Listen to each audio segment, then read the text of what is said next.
Okay, this is the exterior. We're going to cover several things.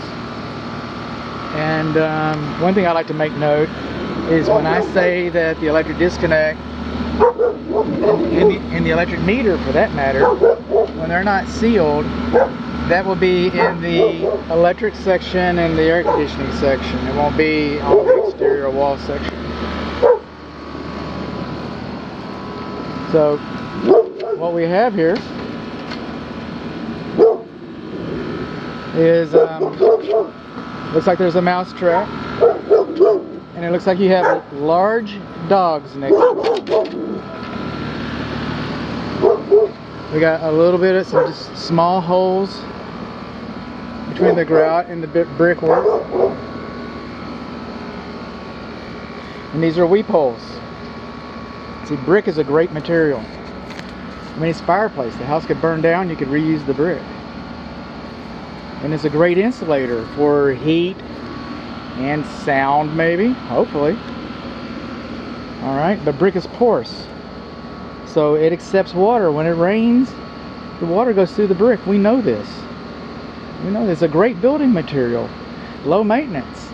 Unless you paint it, you know, then or if it moves enough that you have to repoint it. But basically it's a low maintenance system. But one of the things is that it's porous and it takes on water. So we have the weep holes. And that's what we have those for. Those are there by design. Coming on along, we got wasps, yellow jackets. Look at those guys. They probably won't be here when you move. I don't know.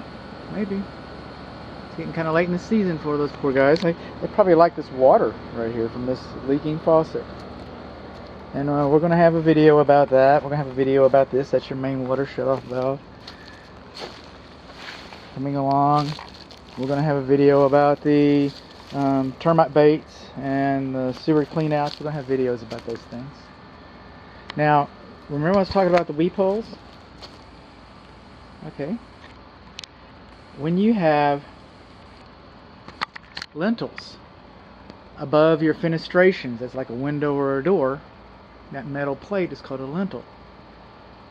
And if you have a lintel, because you're supporting brick, you should have weep holes above this window. See this window over here? It does not have, we are not supporting brick over this window.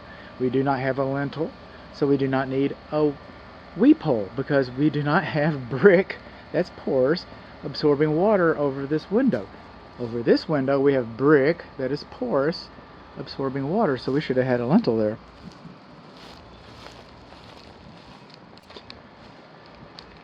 These exterior columns, they're supposed to be mounted.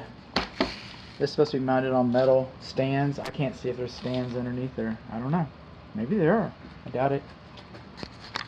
And over here, looks like we might have added some grout or something. It looks like the grout is washing out from between the brickwork right here on the west end of the front porch. Okay, we're coming along here. Now the siding, as it comes down and it meets the brickwork around here, there should be a gap. See, they've replaced the siding. See how it doesn't match? You know why they replaced it? Because it rotted. You know why it rotted? Because it was in direct contact with a brick. So they wouldn't put another piece in there, just like they had the brains they were born with. And you know, there should have been a gap. Somebody's going to be replacing it, you know, sooner or later. Sooner or later. The exterior receptacle outlets, they are not GFCI protected. And coming on along, we have a little bit of separation from our vertical trim board. That dog had me frustrated. I wanted to mention something. I'll get it on the other side because I saw another one. We got a little crack in the brick right there. I just can't. It's my OCD. A lot of people brag about having that. Okay.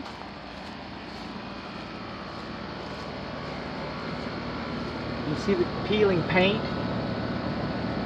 on the soffit vents? Okay. That is an indication. That's called a clue. That's a symptom. That's not paint peeling. It is paint peeling. That's not just because that is a symptom. It's an indication that the attic is not ventilated properly. We've got, I can't really see it up here very well, so I'm going to use the roof video for that. But here we can see it enough. We've got clogged rain gutter. Rain gutter is pouring out directly onto the roof covering. We do not have kick-out flashing right here in this corner. The rain gutter butt should be 2 inches from the wall. It's about 1 inch. I wouldn't worry about that so much. But I'm going to report it. But I am going to tell you that some kick-out flashing right there is much needed. And the rain gutters, cleaning the rain gutters is also much needed.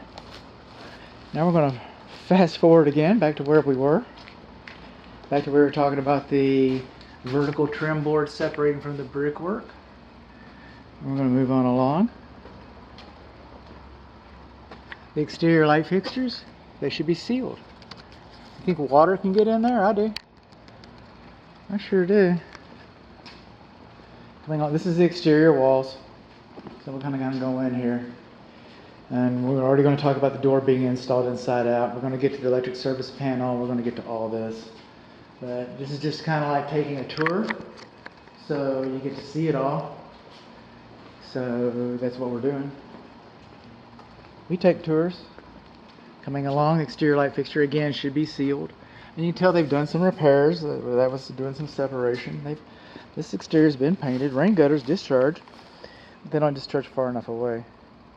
And the rain, and you know, basically the grading and drainage is marginal along this side, which is better than I've been seeing lately. Not that marginal is anything you would strive for. Coming on along, this exterior faucet works as well. This is the electric meter. We're going to have a whole video about that. As we move through the gate in here, we can tell that we've had some repairs around the casement. I think this is the formal dining area. This looks like it might be. Okay. Again, the rain gutter is not far enough away. Satellite dish should not be installed directly to the roof covering. Check this out. That's your kitchen vent, and the cap is crushed.